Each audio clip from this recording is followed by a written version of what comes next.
Guys, നാട്ടിൽ നിന്ന് ബാംഗ്ലൂർക്ക് ഒരു തിരക്കില്ലാത്ത ജനറൽ കമ്പാർട്ട്മെന്റ് എല്ലാ കാഴ്ചകളും കണ്ടിട്ട് യാത്ര ചെയ്യാൻ പറ്റിയ ഒരു ട്രെയിൻ. പക്ഷേ ഈ ട്രെയിൻ KSR ബാംഗ്ലൂർ വരെ അല്ല, SMVT വരെ ഉള്ളൂ. അപ്പൊ ഇവിടെ ഇറങ്ങിക്കഴിഞ്ഞാൽ എന്ത് ചെയ്യണം? കുറെ ആൾക്കാർ ചോദിച്ചാട്ടോ. അപ്പൊ ഈ വീഡിയോ ഫുള്ള് കണ്ടോളിയും, എല്ലാം പറഞ്ഞുതരാം. ഞാൻ നേരത്തെ പറഞ്ഞ തിരക്കില്ലാത്ത ട്രെയിൻ ആട്ടോ നിങ്ങൾ ഇപ്പൊ കണ്ടോണ്ടിരിക്കണ. കാല് കുത്താൻ പോലും ഇവിടെ സ്ഥലമല്ല, അജാതി തിരക്ക്. ഒറ്റ കാൽമണയാ നിക്കണേ. ആരൊക്കെ ഈ ട്രെയിനിൽ തിരക്കുണ്ടാവില്ല അറിയേണ്ട വീഡിയോ ഇട്ടോണ്ട് ഇപ്പൊ ഈ ട്രെയിനിന്റെ അവസ്ഥ കാണും. ഇപ്പൊ ഞാൻ കയറിയോണ്ട് ഇന്നെ കാണാൻ വേണ്ടി കയറിയാണോന്ന് അറിയില്ല കേട്ടോ. അങ്ങനെ നിന്നപ്പോ നല്ലൊരു കുട്ടിന്റെ ബാഗത്തെ ഫുൾ അച്ചാറിന്റെ പാന്റും കൂടെ ആയിട്ടോ. അപ്പോഴാണ് ഈ അണ്ണന്റെ വർത്താനം.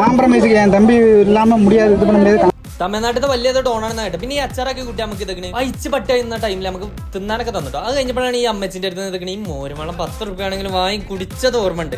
അപ്പൊ KSR കൺട്രോൾമെന്റ് ഒക്കെ പോണോല് ബൈപ്പനാളിൽ ഇറങ്ങാം. എന്നിട്ട് ഇവിടുന്ന് കുറച്ച് മുമ്പ് കടന്നതിക്കണ് മെട്രോ സ്റ്റേഷൻ കാണാം. അപ്പൊ നേരെ മെട്രോ പോയിട്ട് 50 രൂപ KSR കിട്ടും. അപ്പൊ എല്ലാവരും ഇവിടെ ഇറങ്ങുന്നുണ്ട്. പേടിഎമ്മിൽ ടിക്കറ്റ് എടുത്താണ് നേരെ കയറട്ടെ മച്ചാ. രണ്ടാമത്തെ പ്ലാറ്റ്ഫോമിലാട്ടോ നമ്മളെ മെട്രോ വരിക. നേരെ അതിൽ കയറിയിട്ട് കുട്ടികളെ കാണാനൊക്കെ അല്ലോ കുട്ടികളെ കാണാൻ പോകട്ടോ. അപ്പൊ ഞാൻ പറഞ്ഞ ഈ രാവിലത്തെ ട്രെയിനിലെ 11:45 പാലക്കാട് നിന്ന് എടുക്കുക. അപ്പൊ ഇങ്ങനത്തെ വീഡിയോസ് അല്ലാത്ത വീഡിയോസ് കാണാൻ ഫോളോ ചെയ്തോളാം. അപ്പൊ ഓക്കെ ഗൈസ്, നെക്സ്റ്റ് വീഡിയോ കാണാം. ബൈ.